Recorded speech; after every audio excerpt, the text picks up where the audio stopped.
In the previous lesson, we went and took a pre-built layout, and we're going to actually use that layout as our new web page for our site.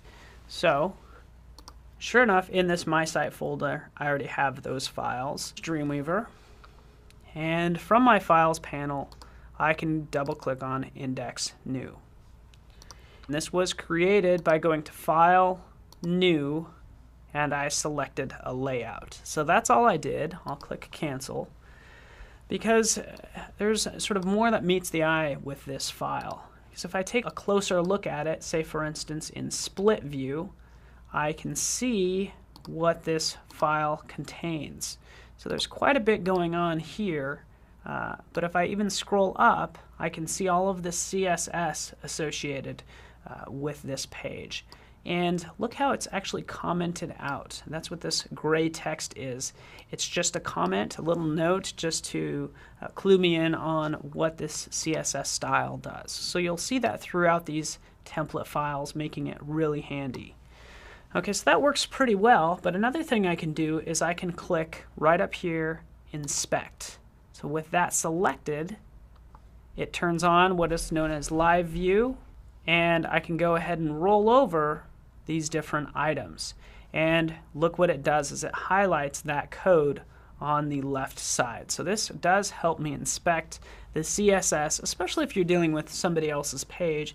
It helps you understand how it was created and how it all works. So I encourage you to use that inspect mode. I can turn that off, and I can turn off Live View, because what Live View is as well is it gives me a live preview of this actual page. So it's like a web browser is actually running in Dreamweaver, and one actually is, by the way. So I'll turn off Live View, and I'll click on Design View. And really what I want to do is I want to start using some of this content from this index.html page. So I'm going to double click on index.html. And here's my original page. And what I want to do is I'm going to just do a click and drag from the bottom on up to select all of this content. And I'll go ahead and go to Edit, and I'll copy all of this content. I'll go back to this index new, which is what I want to use, and I'm going to select all this text in here because this is the text I want to replace. So with it all selected, I can hit delete and then go to edit, paste. Pasted it in. There's all of the text. Looks good, but really there's some formatting issues going on because obviously this page still looks different from the other page. Let's go back to our original index.html. I can select this image, so just select it by clicking on it, do an edit copy, go back to index new, and right here where the C is in classic, just before that, do an edit paste. And there's my image. So again, I'm getting the content in there, but we're still a long ways off. And that's what you'd want to do, is start to eliminate what you don't need, like some of this text as well, and start adding what you do need. So I'll even down here for this footer, obviously I don't want this note, but I still might want to write a copyright 2010 made with recycled pixels. Whatever note you want to add, but that's all set up for me, and I can customize it further. But one thing I want to get squared away is I want the style to match more closely to what I had in this index.html page. So I'm selecting index.html page, and what I want to do is actually attach this Paolo CSS file to this new index new page. Okay, so I'm going back to index new HTML. I can take a look at all of these CSS styles in here, and what I want to do is attach that CSS style sheet to this page.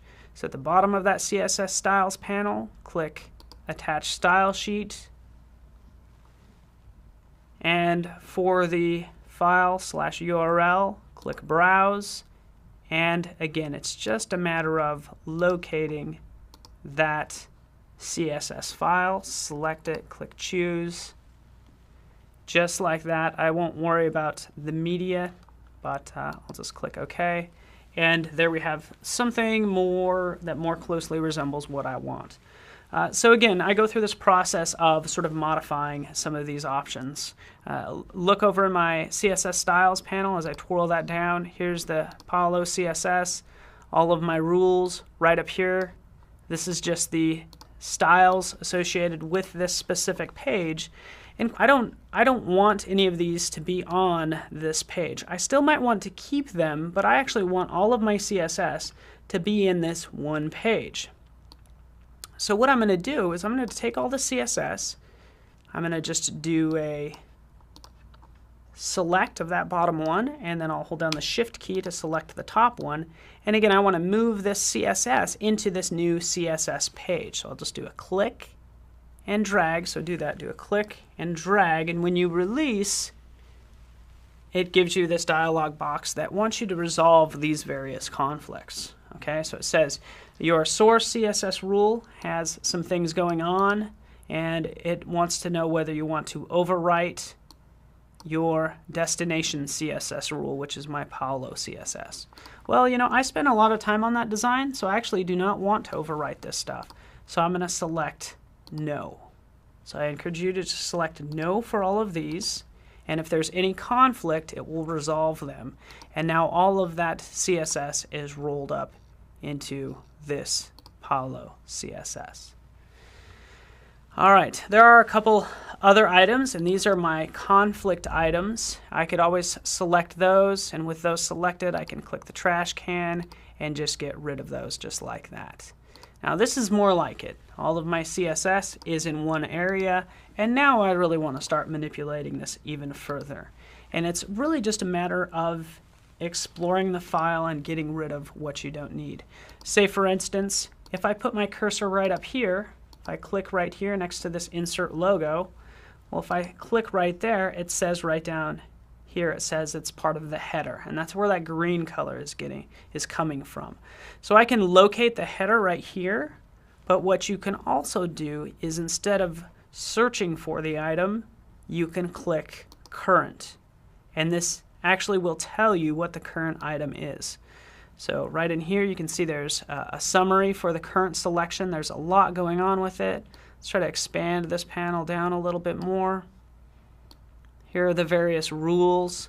There's quite a bit going on here, but as I select these different items, I can see what's contained in this. Here's this background. This looks like a peculiar color. I can always double click on this property and I can change it. So if I wanted to delete it, I can delete it that way. It gets rid of that background color there. And I could start to remove any other interesting colors that probably shouldn't be associated with this. So use the current panel if it's going to be helpful to you. You can always go back to all and locate a specific item. Again, I happen to know that this is the header, so I can double click on it. If I go to background, there's that green color, and it just might be a matter of deleting it, selecting OK, and it removes that green. So we do have this issue of this white being up here, and that's perfectly fine because this really gives me an opportunity to explore this even further. So again, I can use the inspect mode, I can select current and figure out where that CSS is coming from.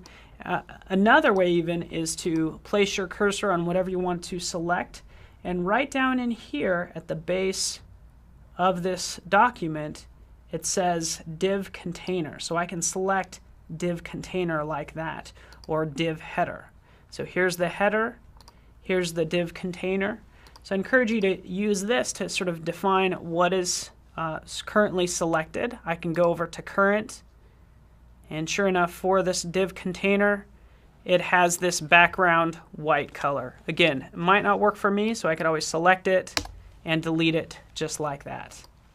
And this is all part of the process of defining your various CSS rules.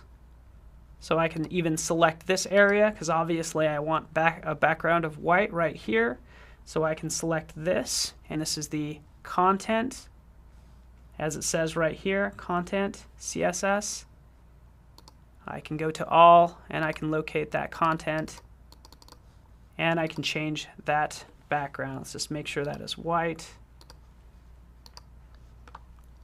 And we actually might have a different option right down for this guy right here. Here's another content rule that I'll have to double click and change that background to white right there. Click apply. But you'll notice that as you start to deal with websites, it's going to be really helpful to inspect your site, determine how to select different items, and then start customizing them. So again, still I can go through and do more cleanup. You know, do I need this image up at the top? Not necessarily. Do I like the color of this? Well, maybe not, but I can always go ahead and change that using this panel off to the side. So again, I can select that. CSS rule right down here for the properties. I can go ahead and take a look at what the various properties are. I don't always have to double click and change it that way. Here's some different items right up here. The underline navigation. I might be able to see what the various colors are there. And I'd want to start to explore this by using the CSS styles panel and right down here the footer for this content. So if I click UL nav and I go over here and I see that this is the UL nav.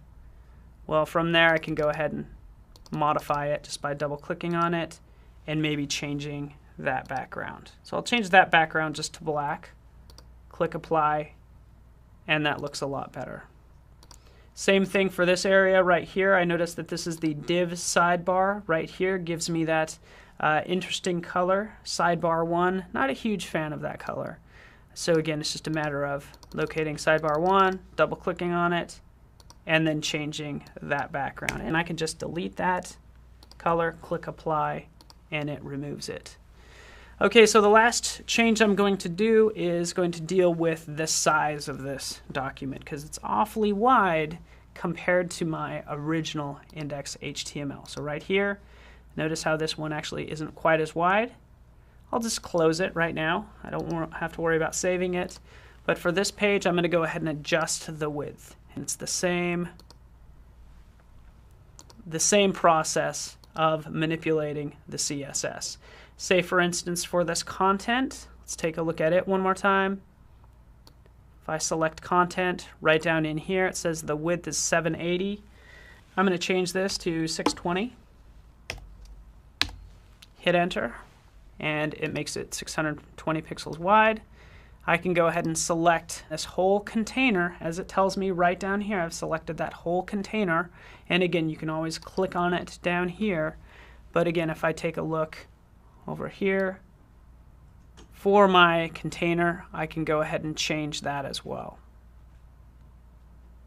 Right here, here's my container, and again, that's 960 pixels wide. Way too wide for my taste. I can change that to 800, hit enter, and that's more appropriate for what I want. So I'd say that looks pretty darn good so far. I'm going to scroll down, and the last area I'm going to focus on is the footer, and I can locate the footer right here, and it's just a matter of removing that color. Alright, I've modified the CSS, and remember that's all part of that Paolo CSS. So again, I might want to go to File, and I can save all the related files. Okay, and if I don't do that, Dreamweaver will just ask me to do it when I go to publish it. But go to File, Preview in Browser, and just preview it in the browser of your choice, because we'll just take one last look at it. I'll just hit refresh, and there it is. Here's the website design I want to go with. Of course, my next step might be to drop in an image here, but the navigation is all set up. The formatting looks pretty good, and from there I can go ahead and make multiple pages. So the last thing I'm going to do with this page is I'm going to go ahead and save it out, and I'm going to save it as the index HTML. So I'm just going to go ahead and overwrite that previous index HTML since I don't need it anymore. Save that out, replace it, and now this is my new index HTML. So I don't need this previous index new anymore. So I could just right click or control click on it, go to edit, and just delete it. Select yes if it asks you to if you want to delete it. But I'd say that's good to go. I have this index HTML page set up. What I want to do from here, even though it took some time, what I want to do is go ahead and duplicate this page to make all of the pages for my website. And really that's saved for the next lesson.